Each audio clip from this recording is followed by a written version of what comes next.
Good evening. I'm Miss Andrea, one of the youth librarians at the Hussey-Mayfield Memorial Public Library, returning tonight with another chapter of our current read aloud, Anna Sewell's Black Beauty. We're ready for chapter 23. Chapter 24, called The Lady Anne or a Runaway Horse. Early in the spring, the Lord and part of his family went up to London and took York with them. I and Ginger and some other horses were left at home for use, and the head groom was left in charge. The Lady Harriet, who remained at the Hall, was a great invalid and never went out in the carriage, and the Lady Anne preferred riding on horseback with her brother or cousins. She was a perfect horsewoman, and as gay and gentle as she was beautiful. She chose me for her horse and named me Black Auster. I enjoyed these rides very much in the clear, cold air, sometimes with Ginger, sometimes with Lizzie. This Lizzie was a bright bay mare, almost thoroughbred, and a great favorite with the gentlemen on account of her fine action and lively spirit. But Ginger, who knew more of her than I did, told me she was rather nervous. There was a gentleman of the name of Blantyre staying at the Hall. He always rode Lizzie, and praised her so much that one day Lady Anne ordered the side saddle to be put on her and the other saddle on me. When we came to the door, the gentleman seemed very uneasy. "How is this?" he said. "Are you tired of your good Black Auster?" "Oh, no, not at all," she replied, "but I am amiable enough to let you ride him for once, and I will try your charming Lizzie. You must confess that in size and appearance she is far more like a lady's horse than my own favorite." Lizzie must be smaller and more delicate in appearance than Black Beauty. "Do let me advise you not to mount her," he said. "She is a charming creature, but she is too nervous for a lady. I assure you she is not perfectly safe. Let me beg you to have the saddles changed." "My dear cousin," said Lady Anne, laughing, "pray do not trouble your good careful head about me. I have been a horsewoman ever since I was a baby, and I have followed the hounds a great many times, though I know you do not approve of ladies hunting. But still that is the fact, and I intend to try this Lizzie that you gentlemen are so fond of, so please help me to mount like a good friend as you are." There was no more to be said. He placed her carefully on the saddle, looked at the bit and curb, gave the reins gently into her hand, and then mounted me. Just as we were moving off, a footman came out with a slip of paper and message from the Lady Harriet. Would they ask this question for her at Dr. Ashley's and bring the answer? The village was about a mile off, and the doctor's house was the last in it. We went along gaily enough till we came to his gate. There was a short drive up to the house between tall evergreens. Blantyre alighted at the gate and was going to open it for Lady Anne, but she said, "I will wait for you here, and you can hang Auster's rein on the gate." He looked at her doubtfully. "I will not be 5 minutes," he said. He's going to deliver this message to the doctor and get a response. "Oh, do not hurry yourself. Lizzie and I shall not run away from you." He hung my rein on one of the iron spikes, and was soon hidden amongst the trees. Lizzie was standing quietly by the side of the road a few paces off with her back to me. My young mistress was sitting easily with a loose rein, humming a little song. I listened to my rider's footsteps until they reached the house, and heard him knock at the door. There was a meadow on the opposite side of the road, the gate of which stood open. Just then some cart horses and several young colts came trotting out in a very disorderly manner, whilst a boy behind was cracking a great whip.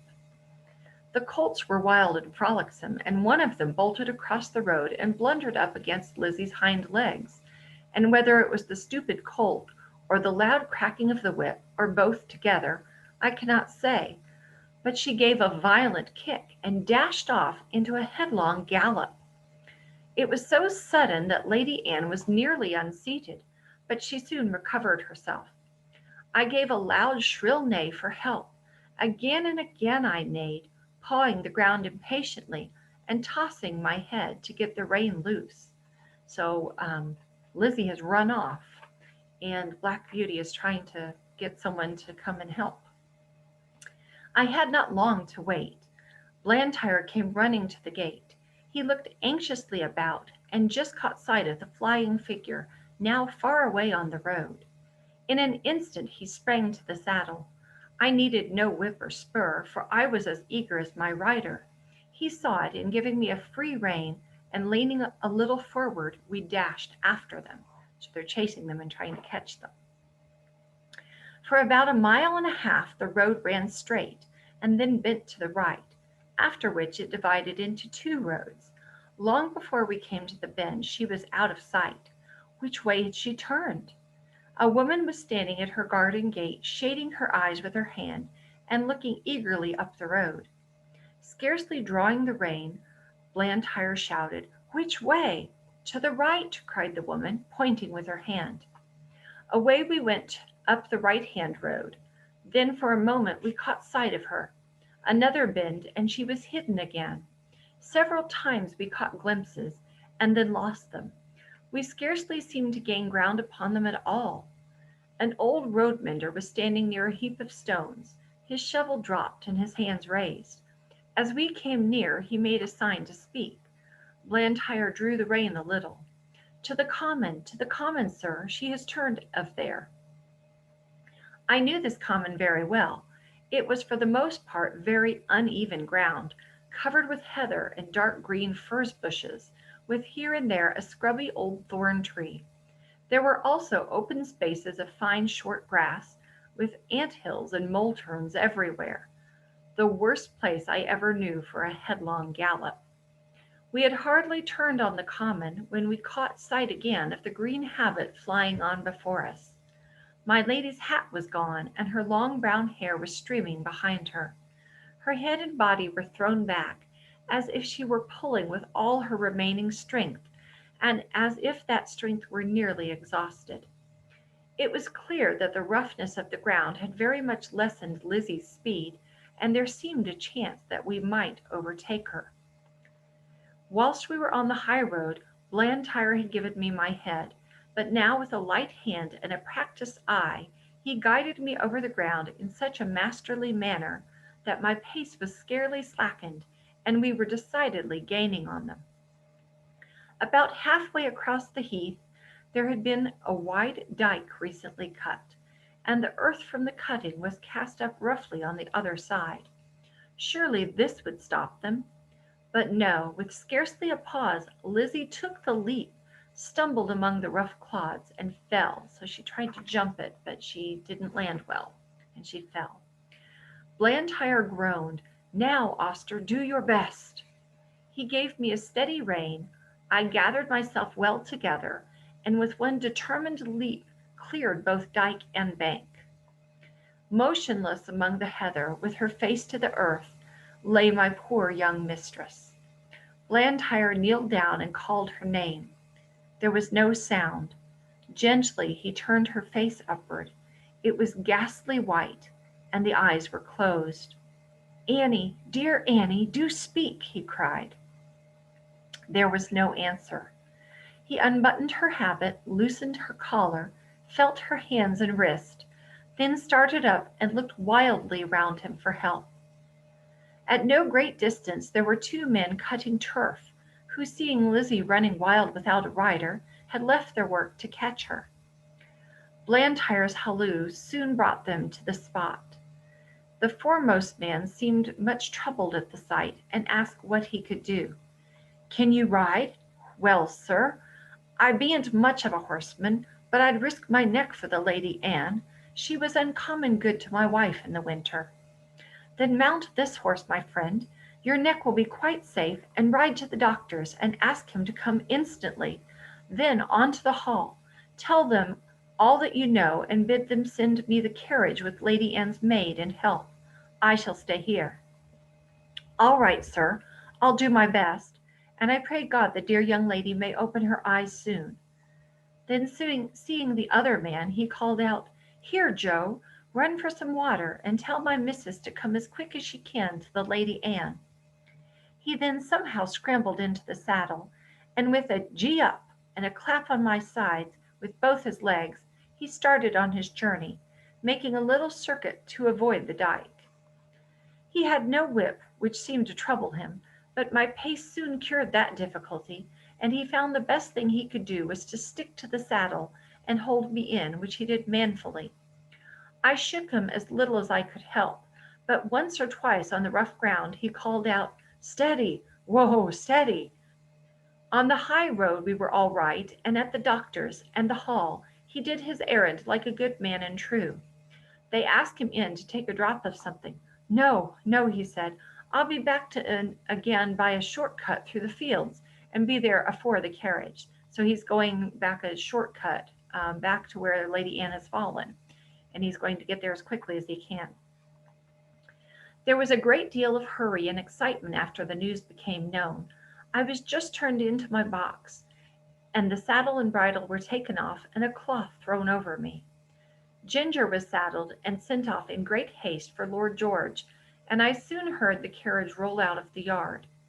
It seemed a long time before Ginger came back, and before we were left alone, and then she told me all that she had seen. "I can't tell much," she said. "We went a gallop nearly all the way, and got there just as the doctor rode up. There was a woman sitting on the ground with the lady's head in her lap. The doctor poured something into her mouth, but all that I heard was, 'She is not dead.' Then I was led off by a man to a little distance. After a while she was taken to the carriage, and we came home together. I heard my master say to a gentleman who stopped him to inquire, that he hoped no bones were broken, but that she had not spoken yet." So maybe she's unconscious and she hasn't woken up yet. When Lord George took Ginger for hunting, York shook his head. He said it ought to be a steady hand to train a horse for the first season, and not a random rider like Lord George.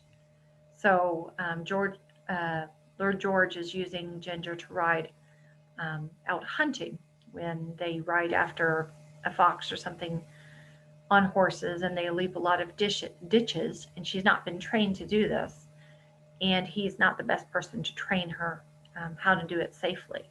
So the groom is concerned. Ginger used to like it very much, but sometimes when she came back, I could see that she had been very much strained, and now and then she gave a short cough. She had too much spirit to complain, but I could not help feeling anxious about her. 2 days after the accident, Blantyre paid me a visit.